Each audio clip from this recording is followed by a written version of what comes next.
안녕하십니까. 자, 삼성그룹의 계열사죠. SDS가 상장하겠다 이런 계획서를 이제 당국에 냈다고 하는데 뭐 삼성 계열사가 굉장히 많지 않습니까? 그렇죠. 그런데 SDS 상장이 이렇게 관심을 끄는 이유가 뭡니까? 이게 이제 삼성그룹에서 전산 시스템을 담당하는 회사입니다. 그런데 말씀하신 대로 1년 매출이 한 7조 원, 삼성전자가 200조 원이니까 사실 덩어리가 뭐 그렇게 큰 건 아니네요. 계열사 중에서도. 근데 관심을 끄는 이유는 이 지분 구조를 좀 들여다봐야 됩니다. 왜냐하면 삼성 이건희 회장의 3남매, 그 이재용 부회장, 이부진 사장, 이서영 사장, 이 세 명이 함께 주식을 갖고 있는 회사가 딱 두 개밖에 없어요. 그렇습니까? 네, 그게 그 중에 하나가 옛날 에버랜드, 지금 제일모직으로 이름을 바꿨는데 그 회사하고 다른 하나가 바로 이 SDS입니다. 근데 이 3남매가 다른 현금 자산 같은 게 별로 없어요. 그래서 이 두 회사가 좀 주식이 많이 올라야 여기저기 좀 쓸 돈을 마련할 방법이 있는 겁니다. 그래서 시중의 관측은 어쨌거나 삼성그룹이 이 SDS의 가치를 굉장히 높일 거다. 그래야 되기 때문에 뭐 다른 회사 지분으로 바꾸든 아니면 현금으로 하든 뭔가 좀 자산을 만들어줘야 되기 때문에 그렇게 할 거라는 지금 예측이 많은 거죠. 그렇다면 이제 실제로 주가가 많이 오르던가요?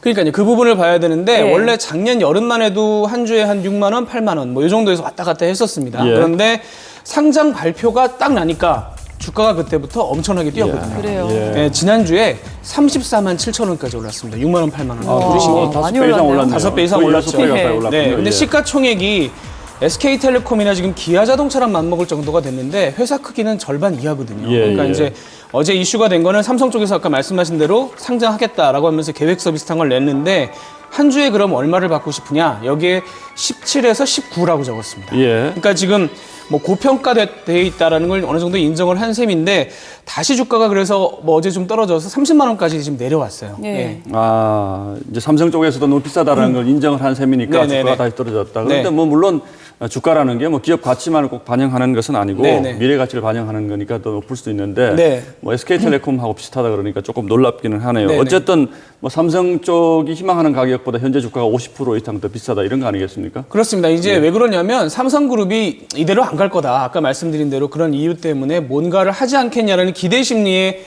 계속 이제 주식을 갖고 있는 거죠. 그러니까 만약에 지금 그 주당 19만 원이라고 치면은 이재용 부회장 같은 경우에 11%를 갖고 있는데 보시는 것처럼 1조 6,500억 원 정도를 마련을 하게 되고 이서연, 이부진 사장 같은 경우는 각각 5,700억 원 정도씩을 마련을 하게 됩니다. 근데 이 정도로 만족할 거냐? 그러니까 30만 원 갖고 있는 사람들은 그렇게 생각을 안 하는 거죠. 근데 물론 반대 경우도 있습니다. 삼성생명 같은 경우에 4년 전에 상장을 했는데 그룹 계열사 주식을 많이 갖고 있거든요. 그래서 관심이 있었었는데 상장 전에 장외에서 한 13만 원 이 정도의 거래가 됐었는데 지금 10만 5천 원 내려갔습니다. 그러니까 장외가가 꼭 나중에 상장됐을 때 가격을 반영하는 게 아니거든요. 근데 이런 저런 사례가 있지만 그래도 SDS는 좀 다르지 않겠냐 이런 지금 관심들이 계속 있는 겁니다. 근데 이런 거랑 좀 비슷한 경우가 있으면 좀 알려주시죠. 궁금하네요. 뭐 지금 그래서 관심 모으는 회사들이 있거든요. 현대차 같은 경우에는 현대글로비스, 그다음에 SK 같은 경우는 SK CNC 상황이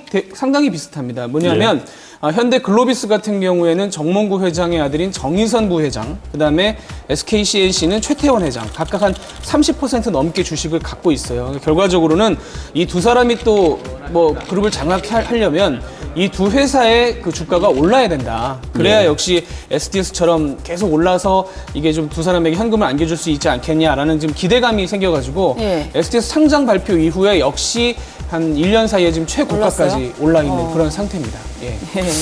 참 그런데 이게 좀 궁금한 것은 이런 방식으로 그룹을 뭐 삼성이면 공룡 아닙니까? 이 큰 그룹을 승계하려고 하는 것이 과연 바람직한 것인가라는 또 이런 의문들이 계속 제기가 될 것 같고요. 또 일반 투자자 입장에서는 현실적으로 주식을 좀 계속 사면 좀 이익을 볼 것인가 이런 궁금증이 있지 않겠습니까? 어떻게 김 기자 좀 샀습니까? 어떻습니까? 저는 절대 사면 안 되죠. 사면 안 됩니까? 저는 입장이기 때문에 저는 사면 안 되고 그런 부분에 있어서는 제가 이렇게 사람마다 말씀드릴 그럴 입장은 아니고요. 아까 경우도 보니까 내린 경우도 있고 오른 경우도 있으니까. 그다음에 변수가 워낙 많기 때문에 다만 이제 저는 이제 친절하게 경제를 소개하는 코너이기 때문에 삼성이나 아니면 뭐 SK나 현대차나 이런 그룹의 그 미래 구조 이런 걸 들여다볼 수 있는 어떤 시금석이 되기 때문에 다음 달에 상장을 하거든요. 그래서 그 과정에서 나오는 뉴스들 혹은 그 이후의 상황들을 지켜보시면 좀 이렇게 예측을 할 수 있다는 점에서 이 주식들이 굉장히 중요하다 이런 점을 좀 전해드리고 싶습니다. 주식 투자하시는 분들 입장에서는 굉장히 핫 이슈가 현대자동차의